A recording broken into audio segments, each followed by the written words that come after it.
చింత చిగురు పప్పు రెడీ అయిపోయింది ఫ్రెండ్స్. చాలా కమ్మగా ఉంటుంది ఫ్రెండ్స్. చింత చిగురు పప్పు చేసుకోవడం కూడా చాలా ఈజీ. ఇప్పుడు ఈ చింత చిగురు సీజనే కదా ఫ్రెండ్స్, బాగా దొరుకుతుంది. మీరు కూడా ట్రై చేయండి. చింత చిగురు పప్పు రెడీ అయిపోయింది. Hi friends, welcome to my channel Swapna recipe. ఈరోజు మనం చింత చిగురు పప్పు చేసుకుందాము. ఈ చింత చిగురు 2 గుప్పెళ్ళు ఫ్రెండ్స్. ఈ ఆకుని శుభ్రంగా ఏరుకొని శుద్ధంగా కడుక్కుందాము.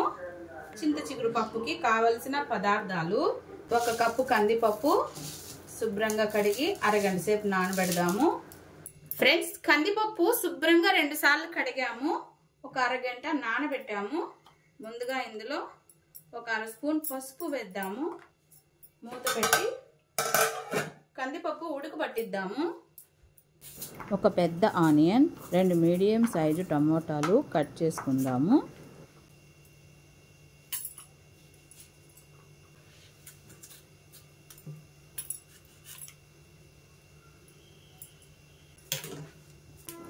ఒక 5-6 ఎండుమిర్చి ముక్కలు చేసి పక్కన పెట్టుకుందాము.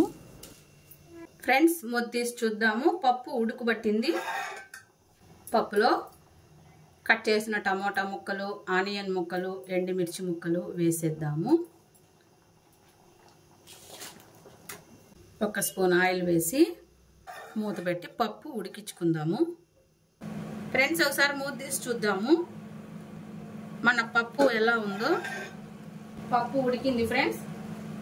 ఇప్పుడు ఇందులో చింత చిగురు వేసేద్దాము. శుభ్రంగా 2 సార్లు కడిగాము, ఏరుకొని శుభ్రంగా 2 సార్లు కడిగిన చింత చిగురు వేసేద్దాము. ఒకసారి బాగా కలిపేద్దాము.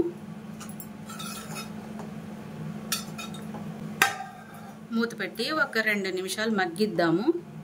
ఫ్రెండ్స్, మన పప్పు అయితే ఉడికింది.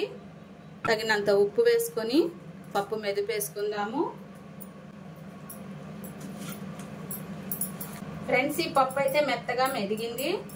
మెత్తగా మెదిగింది. తాలింపు వేద్దాము. ఫ్రెండ్స్, చింత చిగురు పప్పుకి మనము తాలింపు వేద్దాము. 1 టేబుల్ స్పూన్ ఆయిల్ వేద్దాము. ఆవాలు, జీలకర్ర, మెంతులు, ఎండుమిర్చి, దంచిన వెల్లుల్లి రేఖలు వేసేద్దాము. నూనె అయితే కాగింది. చిటికెడు ఇంగువ వేద్దాము. 1 రెమ్మ కరివేపాకు వేద్దాము. ఈ తాలింపు పప్పులో వేసేద్దాము. తాలింపు పప్పులో వేసేద్దాము. ఒకసారి కలుపుదాము.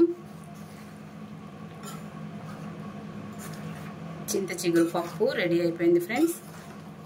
చాలా కమ్మగా ఉంటుంది ఫ్రెండ్స్. చింత చిగురు పప్పు చేసుకోవడం కూడా చాలా ఈజీ. ఇప్పుడు ఈ చింత చిగురు సీజనే కదా ఫ్రెండ్స్, బాగా దొరుకుతుంది. మీరు కూడా ట్రై చేయండి. కొద్దిసేపు తెల్ల పెడదాము. కాసేపు మరిగించి ఈ బుడగలు వచ్చే వరకు తెల్లనిచ్చి ఆపేద్దాము స్టవ్. చింత చిగురు పప్పు రెడీ అయింది ఫ్రెండ్స్. చింత చిగురు పప్పు వీడియో నచ్చితే లైక్ చేయండి, ఛానల్ సబ్స్క్రైబ్ చేయండి.